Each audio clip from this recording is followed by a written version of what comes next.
वसुली आमची चांगली झाली आहे.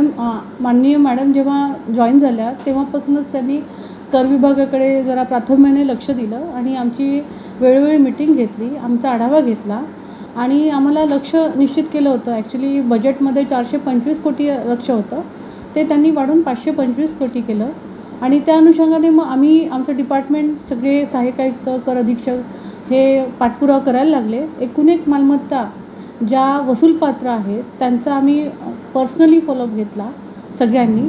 तसेच आम्ही लिलावासाठी देखील काही मालमत्ता घेतल्या होत्या.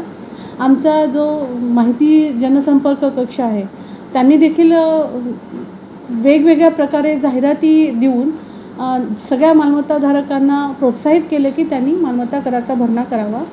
तसेच माननीय आयुक्त यांनी अभय योजना लागू केली, जी खूप महत्त्वाची ठरलेली आहे. अनेक वर्षापासून जे थकीत मालमत्ताधारक आहे या अभय योजनेबाबतमुळे त्यांनी त्यांचा मालमत्ता कराचा भरणा केला आणि म्हणूनच यावर्षी आमची जी वसुली आहे ही 622 कोटीपर्यंत झालेली आहे.